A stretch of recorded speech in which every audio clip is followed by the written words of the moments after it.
Hi folks, James here, and welcome to the Spyro Circle, brought to you this time with Forbes Israel.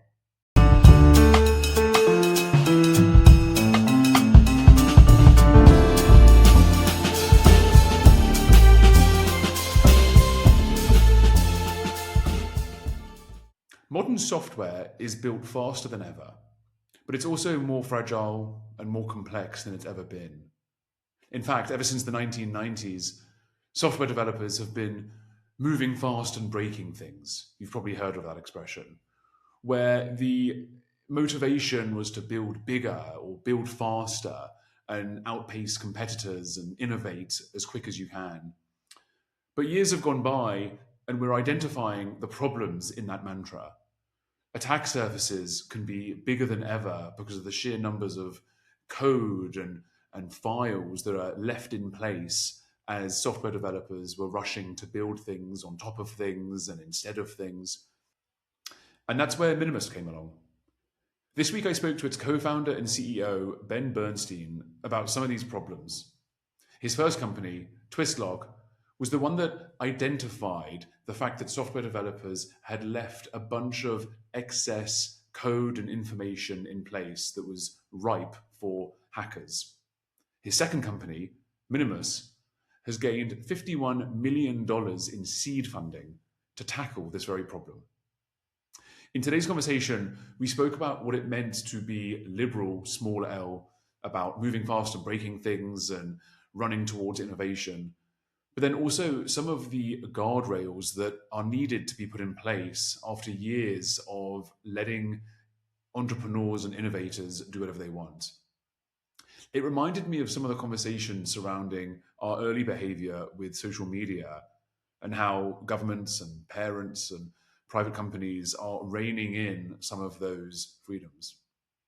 It also reminds me of a recent conversation I had relating to the AI era and how LLMs may require the same guardrails. It was really interesting. And when we speak about liberal and conservative, we're really not getting into politics because this conversation isn't about that. It's about what it means to be, in your personality, someone who chases innovation and fast-moving change for the good. Ben is certainly one of those people. He describes himself as a severe liberal. But even he had to acknowledge that there were guardrails that need to be put in place. So we speak about all of that and more. I hope you enjoy. Ben, thank you so much for taking the time. Absolutely. Thanks for having me.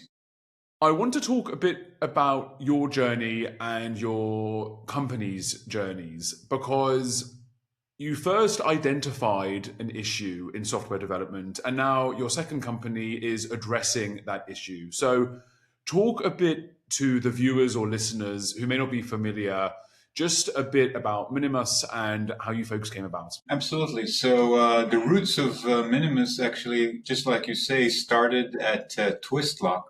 And a little bit ironically, the right words is that in Twistlock, we identified the problem exactly as you said, and we're actually solving it in Minimus.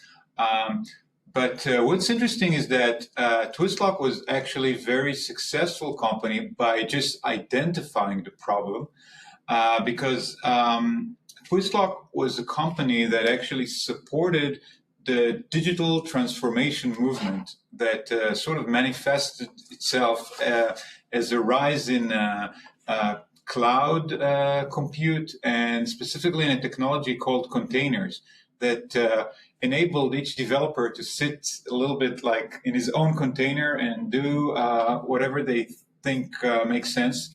And also supported this open source movement, which allowed a lot of developers to basically share code and basically go to market much faster with any idea they have than what was possible before. But what we did for Twistlock was actually help the security people reflect back to the developers what's actually happening in those environments and to pinpoint all the different security issues.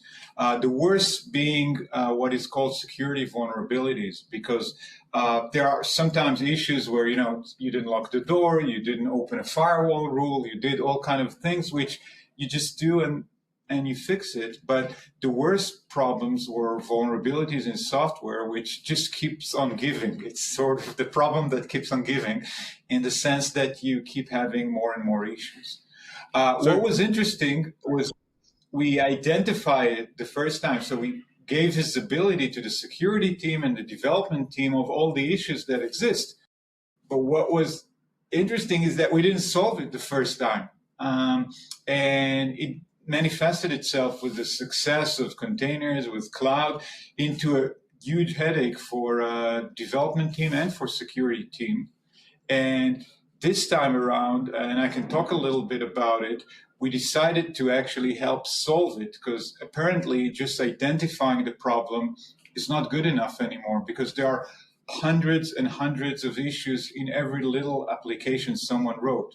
And what's maybe even interesting about it is that in retrospect, you could even think that developers, as part of those revolutions, have gotten too much power, to the extent that that power sort of boomeranged and created this issue where now they need to handle a lot of security issues where they didn't have to before.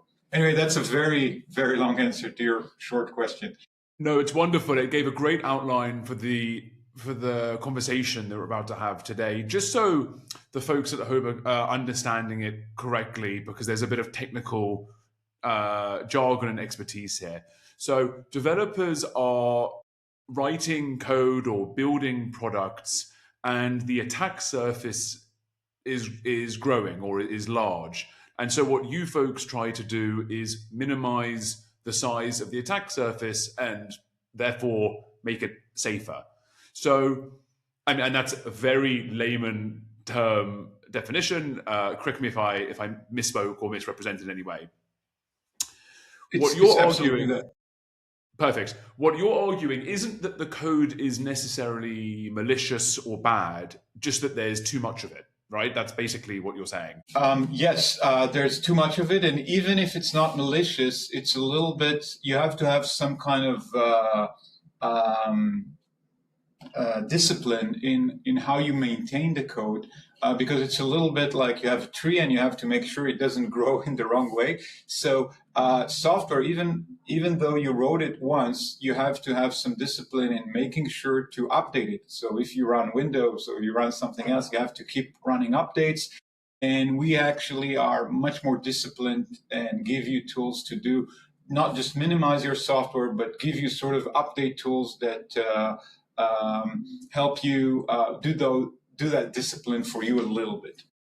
Okay, thank you. That's great. So you went from Twistlock to Minimus, and in doing so, you secured a $51 million seed round, an extraordinarily unusual number for a seed round. So first of all, congratulations.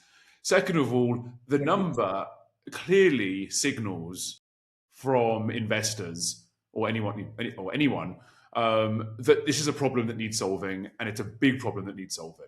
So how did we get here? How did developers or companies get into a position where the solution is $51 million? So is that a cultural thing that developers were doing? Is it a tool issue? Was the incentive structure on how to build these things incorrect? Talk me through about how developers were first building things that got us here. And then I want to talk all about the ideology behind it. Absolutely. So even in the early days when developers were still building software with tapes, you would have, whenever they build it in, not for their own fun, but as part of a large organization, there were some constraints about how you could develop software. And those constraints usually came from either the IT team or someone who's, a security expert. There wasn't necessarily a, chief information security officer back in those days. But the idea was that there needs to be someone who's, sort of more of an entrepreneur who have all these great ideas, but he has to sort of pour it into some kind of template that was approved by the organization. And if you look at it, it's a little bit like a pendulum. I think throughout the 90s and early 2000s, there was maybe too much power to the people who created those templates. And it got to a point where it took so long to develop software for a bank or for any regulated organization. And then, when Steve Jobs came up with the iPhone, and there was all this sort of a revolution where people started using applications for everything. There was a huge tension in those organizations between developers that could show you that they can create really cool software out of the blue, and between a lot of times the security team, who are naturally more conservative, which wouldn't allow them to do that. And you can see that in almost any organization, the rules were very different in year 2000 than they are right now. I mean, organization didn't use the cloud because it wasn't secure. Originally, they didn't even use virtual machines because they were insecure. They didn't use containers because it was insecure. They wouldn't use open source because it was insecure. And today, you're using all of the above and create software much faster. So you could think like, okay, this is amazing. And everyone's creating software. I think Andreessen Horowitz back in the days said software is eating the world, and now no one's even thinking it's a cool sentence. It's just reality. Everyone's creating software. With the rise of AI, it's just, if you thought you have a lot of software before, now you have 10 times more software. Anyone could, jive his way into a software. So there's tons of it. And then you kind of ask yourself, okay, did we lose anything in the way, or it's just, it's just good times? But what actually happened is that the security team kind of lost control. They became sort of advisors. They would tell people, well, try and write the software in a good way. Try not to do this. Try not to do that. But what we got in response was, they get a report with tools like Twistlock. They get a report with all those issues. And you talk to any software company, or non-software, but some company that produces software, there are thousands and thousands of issues in every little application. And what security teams now do, they're not the experts anymore in the specific application. They didn't even make up the rules. So they sort of put it on a truck and send it all the way back to the developers. And now it's almost ironic. The developers got maybe too much freedom. And now they see, oh my God, these are the consequences of what I just did. Because back in the days, there were no consequences. As long as you followed all the rules, you finished developing the software, and someone else had to maintain it. Now developers suddenly get a lot of security issues they need to deal with. And Minimus is actually perhaps the right way to solve it in this environment, where developers are asking us themselves. Basically, it's called the platform engineering team, the team inside the development that makes sure things get into production. Now they realize, you know what, maybe we should have some rules. Even, we won the security we won the battle against the security team, but we actually need to create some kind of rules, and maybe a little template or multiple templates that we have to use internally. Otherwise, it's just not scalable. And this is, I think, we're really now getting to the crux of the discussion. And really, we're sitting at the point of what you folks are doing, because it's almost like Minimus represents a reckoning for the move fast and break things mentality of Silicon Valley. So you had the developers or the entrepreneurs who were favoring speed and progress and development and growth, and then you had the safety teams or the security teams that were favoring guardrails, protocols, safety considerations, and they were clashing. And so what you're basically saying today is they clashed. The freedom, kind of quote unquote, won the battle, and now we have to pick up the pieces. And I feel like Minimus is it represents yet another space where the world has done that, right? It's gone into this liberal small L attitude of, we're going to explore and experiment, and then you rein it in. So we can see it in social media, or we can see it in eating habits, or we can see it in norms. So who's right in this? So who, is the conservative, small c, right, the overly cautious, protective one, or is the free-thinking, fast-moving developer or inventor right? Because that's a tension, right? So who's right in that? So clearly, none of the extremes is right because, and I'll just present the two extremes where it comes technically to what we do. One extreme was that we will only allow, we will build things in-house where we know that they're secure, and we'll only allow people to innovate using those tools. And that clearly is wrong. You could see, and I remember, from 2015, emails from CEOs to their CIOs saying like, we can't keep stifling innovation. I don't care how, but you have to get it done, and I'll outsource it if needed. But I want that application. So that extreme was obviously wrong. But then you go back to this time and age, and you see that it's just impossible to maintain software. And development team, the actual ones that want to run fast right now say, look, I'm spending half my time just chasing security issues in software, and we cannot allocate 50% of our time to just maintain existing software because it actually stifles our innovation. It's not even the security team asking anymore. It's actually the people who wants to innovate. So it seems like when you get too much freedom, it's just too much. So I think almost like with everything you just said, you cannot go to extreme. You have to find sort of I think it was the Greek who said it, that there's a golden rule where you have to always, even in almost everything, you have to pick up somewhere in the middle. And I think the happy middle is to allow developers to choose, from a lot of things, but those things needs to have some kind of pre-approval of the company. Luckily, in our time and age, a lot of stuff that used to be manual. So in the past, for the company to be able to approve, thousands of images, or for us to create it in Minimus would be huge amount of time. Luckily, there are tools, and I don't want to say AI, but I'll say AI. There are some things that you can do today at scale that were very hard to do before. You can still with the use of AI, you can create a good balance between things that were reviewed and were approved, and between things that are completely Wild West. Yeah, definitely. I mean, it taps into there are loads of ways we can take this. It reminds me of a book that I read called Four Internets.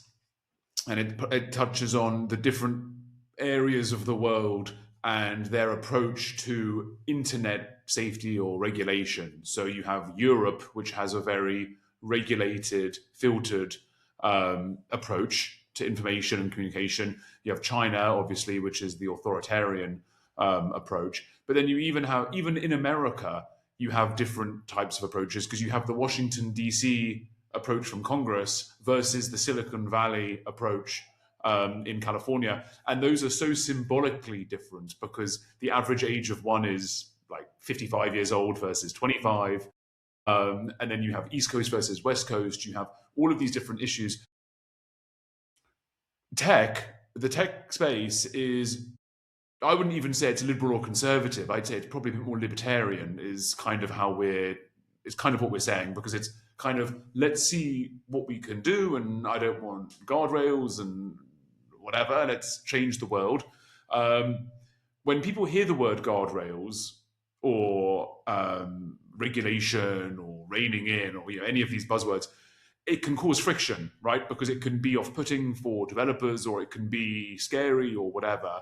How do you, as a company, approach that? Because your whole deal is reining it in. So, what's been the response from software developers? Well, the way actually I like the use of the word of speed, because if you think about what we do at Minimus versus what we did in Twistlock. So in Twistlock, we would put speed cameras, and we would tell you after the fact, hey, you got 30 developers, running 100 miles per hour, and we all agree that this could cause issues. What we do right now is actually put speed bumps, so they actually can't go, 100 mile per hours, which I think to some extent it's good for everyone because you don't need to tell people after the fact, and then there's always exceptions, and you end up having to deal with exception management and all that. But there are, I think, the people that we talk to, I mean, organization, enterprises, by nature, they understand that there needs to be some kind of, laws, there needs to be some kind of protocols. But ironically, our two, or the early adopters of this by default, ironically, are banks and tech companies, which is ironic. You'd be surprised how much tech companies, with all the speed and everything, all of them understand that they need have to have some kind of regulations, but they are coming to it from different angles. I think the banks understand that there needs to be regulation because this is how a bank is built. Like there's regulation for everything. Tech company, I don't want to name names, but they understand typically that you need regulations because they got hurt.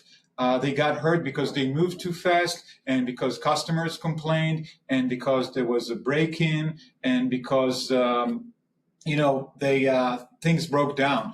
But it's interesting, and the funny thing is that sometimes people, when banks feel like they're moving too slow, they sometimes take people from the tech community, from the tech companies to be their expert in some subjects to move things faster. And the ironic thing is that the security people and the compliance people from the tech companies, they're also, they understand how to put in protocols in place, but they're coming from like a real world pain of what happened when we didn't do that, which is sometimes helps the banks make sure that they're not just putting regulations and issues, without any reason. So you talked about the different, the different countries and different areas in the United States. It's so interesting because almost always in security, you have several options of how to react when something happens. You could basically either give an alert, or you can try and stop it, or you can do nothing. So it's interesting to see that indeed, some countries like, I'd say, China are completely fine with blocking things. Some companies like Germany, they don't even want you to see what's happening. Just, sometimes for a regulatory reason, you're not even allowed to look and see what's going on because it's freedom. And in the US, it's kind of interesting. I noticed, again, on average, because the US is different, so DC would be different than the Bay Area, obviously, and different verticals act differently. But the US, from my experience, people always want the ability to block, and they never use it. They just want the ability to be able to block, but they don't want to actually block because they don't want to wake up at Sunday, realize something was blocked, and have to go to the office supposedly. So they want the ability, if something happens, to be able to do it, but they never use it. It's such an interesting insight into the culture of tech and business, and it's interesting because what you were saying about tech people understanding that they may need the guardrails, and in some ways nowadays are more in favor of them than they were before. It kind of reminds me of a conversation I had with another company in this AI LLM era, where they were saying, guys, like, hang on, we didn't put on any guardrails for social media. And then we had children developing issues, and we were broadcasting things we shouldn't have broadcast. And this Wild Wild West era actually caused a lot of problems. And so now we're reining it in, and that's in social media. So a lot of the people I spoke to a few weeks ago were saying we need to do the same thing in the LLM era, when ChatGPT or any other Gemini or any other resource LLM is extracting resources. We need to check the purity or the accuracy of those sources. So what you're describing is kind of natural in the next evolution of tech innovation. Tell me a bit about what is the state of the developer world like today? How is being a developer today different from, let's say, 10 or 15 years ago? Talk to me a bit about some of the culture there, given everything we've discussed. Yeah, I think that what you see right now is exactly what we discussed, which is maturity. a lot of the things that was just a few guys in a room. So when we started Twistlock, we were one of the sort of founders of Linux Cloud Native Foundation. So it used to be just a bunch of people. I remember the first meeting. We all got in a room and everyone talked, and it was a little bit like kumbaya. Everyone's just everyone optimistic and everyone just want to help. And 10 years later, it matured into something. There's like a committee for this and a committee for that, and there's like very specific events, and the events go a certain way, and everything was. But there's like. It used to be that, almost any tool you'll develop for these new technologies was a hit because there was nothing existed. I remember, we just sat down and thought about security for containers, and there was nothing. So you would say, should Twistlock do a vulnerability assessment? Should we do runtime security? Should we do indications of compromise? And eventually it was all of the above because there was just nothing. Any tools we gave to the security team, they just said, oh, great, we'll take that. Right now, there are multiple vendors in every area. Cloud became a huge thing. It's unbelievable the maturity of customers that we talk to right now, the same customers that we talked to in 2015. It's almost ironic. I usually laugh about it because DevOps all started in about 2015, 2014. And now people ask, like, you see their CV, they say they have 20 years of experience in DevOps. It's like, it's impossible, but it is a little bit like that people have like maturity levels that exist now that didn't exist back then. And just like you said, people have a lot of real world experience in what works, what doesn't. So most of the experiments and these things are very targeted. But right now, maybe the next big thing is AI. So, when you look at AI, suddenly you see pretty much the same thing we saw, actually even worse than 2015, because the whole cloud era was based on open source and community. AI is a little bit less so. I mean, just by nature of the technology, there's not a lot of community. I mean, people write prompts, which is great, but that's about where it stopped being actually transparent. And it's very hard to those companies trying to put guardrails to actually do that. It's so interesting. And my head is going in 5 different directions. Thinking of all of the different ways this is impacting culture and society, but I want to try and keep it tailored, especially for our audience today. I want to stick on the concept of no and guardrails. Minimus today has achieved $51 million of funding. You guys are going to grow, expand, develop, etc. All the things that a company is expected to do. How does the culture of no, or the awareness of guardrails, does that seep into leadership today in these tech companies? So let me try and double click on that. So whereas a co-founder, CEO 15 years ago maybe would have said to someone, do whatever you want and we'll find a great product, if the culture is changing and adopting guardrails, what does that do to leadership? And maybe you can tell us some hands-on experience as to how maybe you've been changed by it. Yeah, I mean, first of all, let's talk about a company that we try to talk to and partner with Minimus. So I think because of those changes in even the leadership inside those companies, you see that development teams have gotten a lot of power.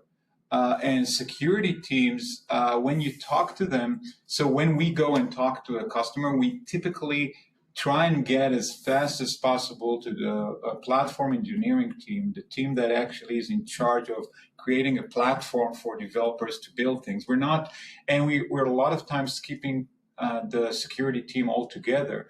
The reason being is that the security team cannot put speed bumps on their own. They even are sometimes afraid to even recommend it to the platform team because, the platform team would say, no, we don't want to hear about speed bumps from you guys. We had that enough.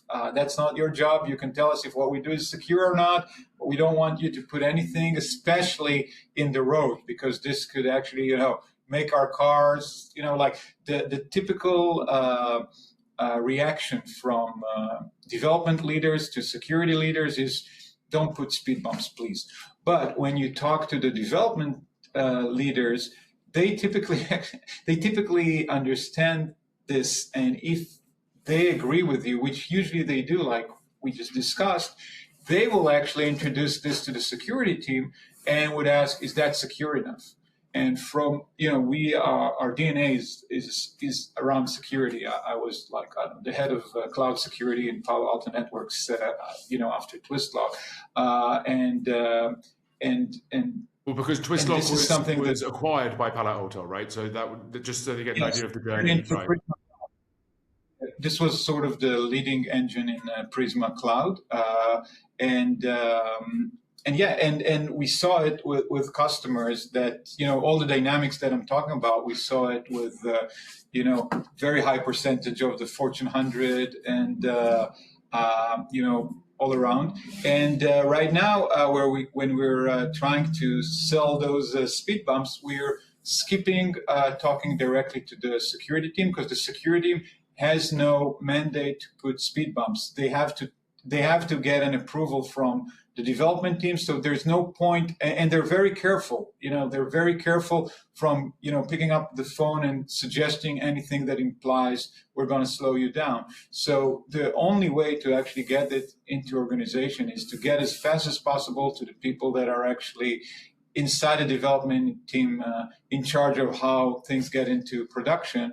And when they tell us their pain and they see value in this, then they pick up the phone and they call the security team, and the security team usually likes that. So that's typically the dynamics in the leadership of the companies we talk to.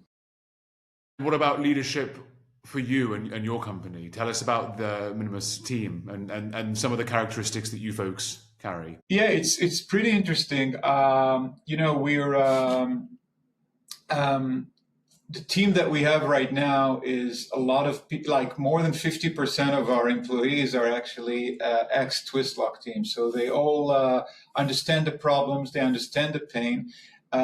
Internally, we also have this actual balance between moving fast and being compliant, because we have to create all those templates for people to use, for companies to use, and we want to move really fast. Here we need to test them and make sure that they're good enough, and there's constantly sort of a tension between creating the most, the most correct and the best tested and the most, the best qualified container image for the customer, and between being able to deliver in a timely manner in a competitive market as many of these as possible. And we're actually again, I don't know, I think maybe because our R&D is in Israel, so I think Israel understands pretty well that you cannot go into extreme. I think we've had a lot of experience in extremism in both sides, where people do anything they want and where people are being too tight. And I think people by nature, especially in the tech community in Israel, understand what makes sense.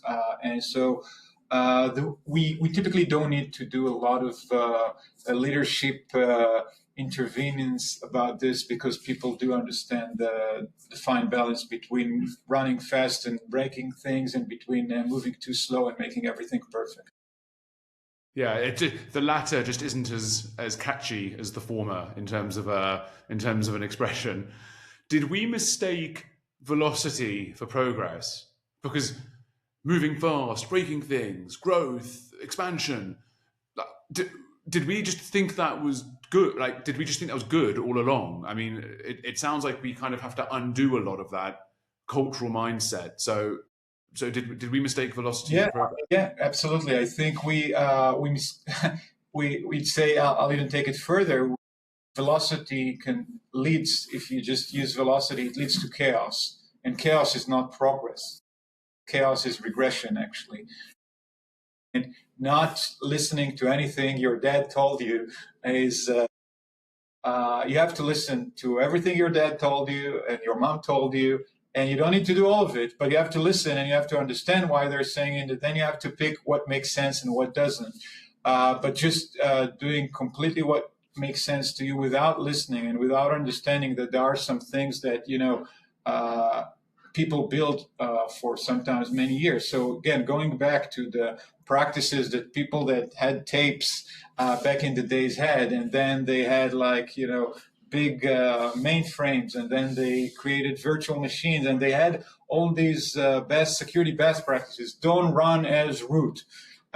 So you can say, okay, I'll run as root. Who cares? But I mean, but it's the same problem that existed ages ago, and if you'll just ignore it, you'll pretty fast run into the consequences, which just happens. I mean, the best way, for hackers to right now search for targets is actually look up security best practices, translate it into code, take a wrong pattern of what you're not supposed to do, and then search for it in the internet, and you found yourself a target.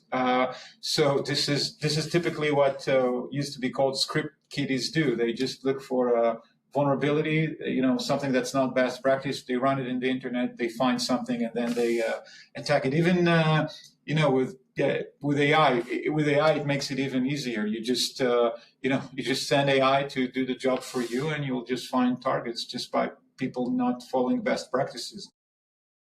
You're reminding me of politics aside, because we're speaking ideologically, we're not speaking politically, but it reminds me of the argument that conservatives make, which is, we know conservatism works, or being conservative, small c, we know it works because it's still here.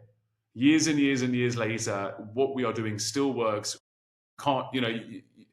We know what the restrictions are, but we know where the freedom within those restrictions lie. And on the flip side of that, there's also the myth of progress. So there's an idea in some circles that progress is always a positive thing. And progress isn't always a positive thing. You can take a wrong turn in progress.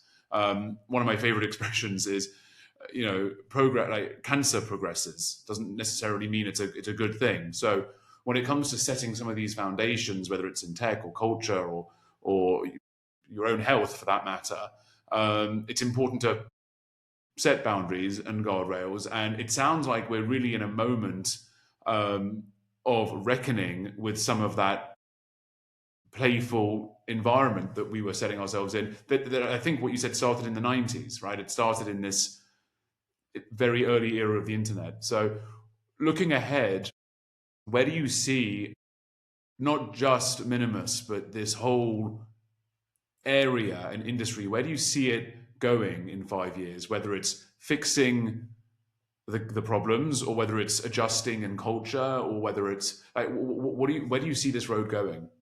At the risk of asking you to predict the future. Yeah, I hope, honestly, I hope that we will indeed move into a mode where, security companies help provide speed bumps that allow people to kind of move towards the center, not to be into the extreme. Because once you start moving into extreme, and I think right now we are a little bit extreme in progress, or just moving super fast, you want to make sure that it doesn't go all the way to the other side, because what happens sometimes once you get too much extreme, or you just push the boundary too much. And I think historically, some people claim that World War II started because of that, and other bad things happened because people tend to just throw away all progress, and then they became like very conservative. So if you look at AI, for example, if AI doesn't allow more transparency, and if I'll just say companies like OpenAI, etc., don't allow the ecosystem to plug into their models and create some kind of guardrails inside those models, then you might get to a point where some things wouldn't be allowed. Now, it sounds right now completely silly when someone tells you, "Oh, we don't use OpenAI at work," and in reality, you know that they can just take a screenshots of things and ask the screen, "What should I write back?"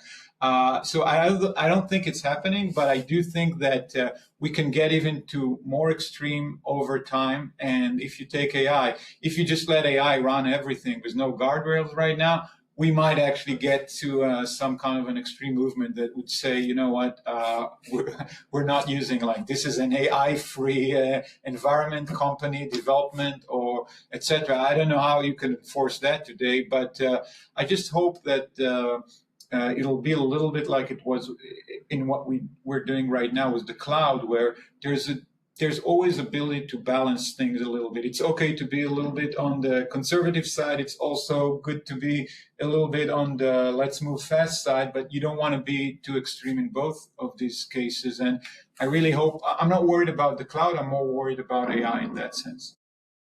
Well, if I've learned anything these last few years, it's that absolutely nothing surprises me. Ben, I'm very sorry. We are running out of time, I'm afraid. We could talk all day about some of these things. I'm super, as you can probably tell, super interested in a lot of this. I do want to end, as I often do, with a quickfire round where I shoot a bunch of questions your way and you answer them in as few words as possible and as quick as possible. So I just want to gauge your mind one last time. What is the first principle that you learned the hard way? Check everything twice. What's one belief about tech that you've changed your mind on recently? That AI cannot replace humans in a lot of activities. I want to follow up on that in another call, in another episode. We can have a whole episode about that. Minimalism, based on the theme of the episode. Minimalism, is it a philosophy or a necessity? Both. Is the best security feature prevention or detection?